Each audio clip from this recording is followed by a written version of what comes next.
to turn you against your own kind, in order to keep you from making a mass exodus out of this country back to your own country where you can live among your own kind.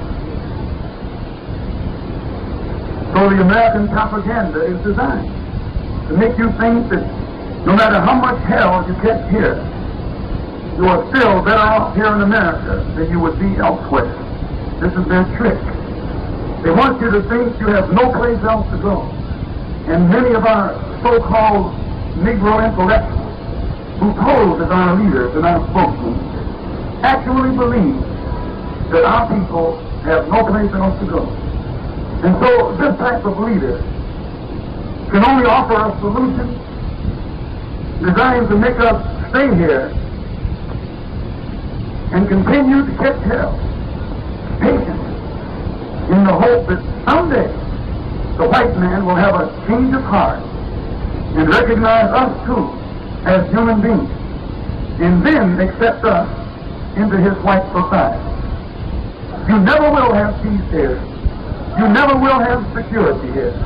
You never will have hospitality from white people here. You'll spend another 1,000 years exposed to the hypocrisy and false promises of the white man.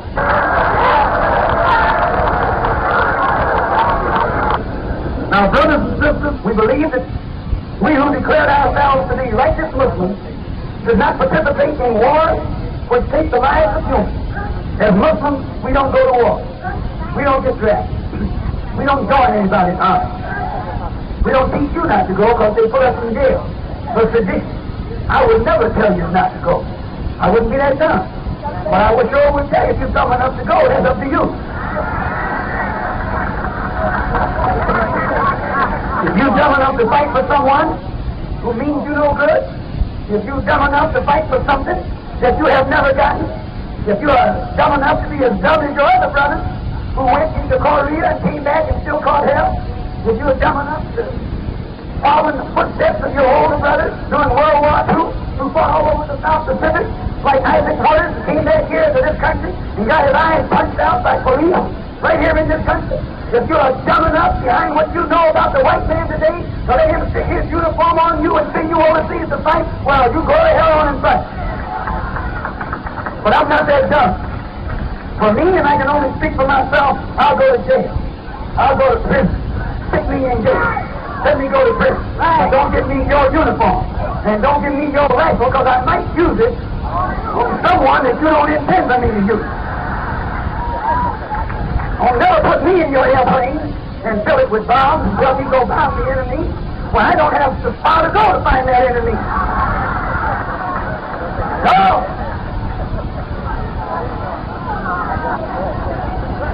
We do not believe that this nation should force us to take part in such wars, for we have nothing to gain from it, unless America agrees to give us necessary territory wherein we may then have something to fight for.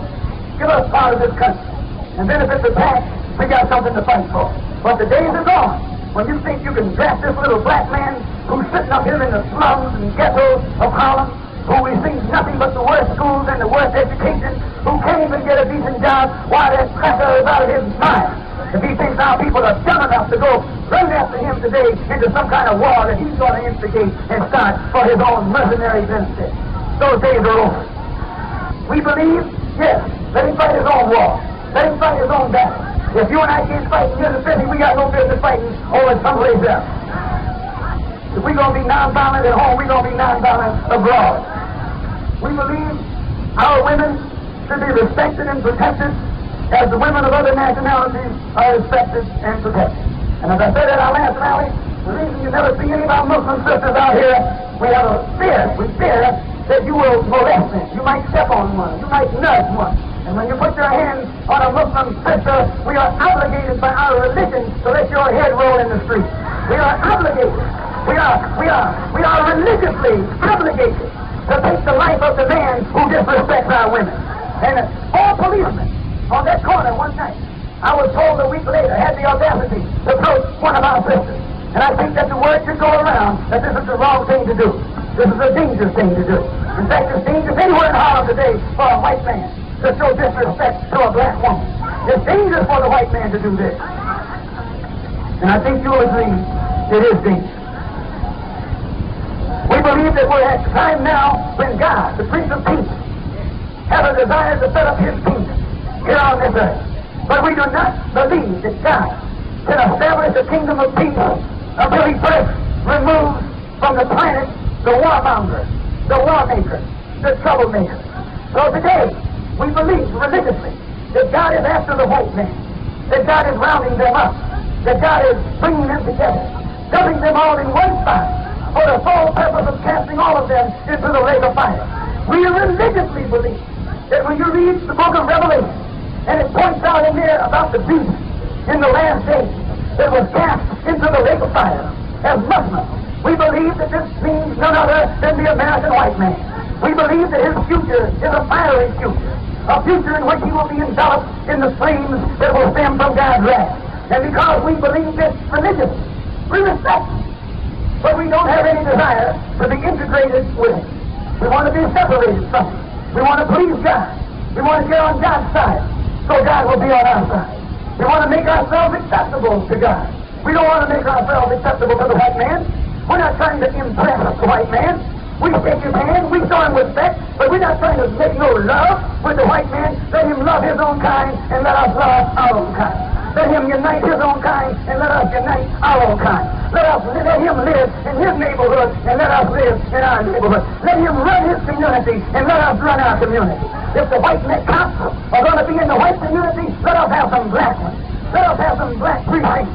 Let us have some black merchants. Let us have some black stores. Let us have something black in a black community. We are tired of looking into the face of these blue-eyed exploiters who are taking advantage of our people.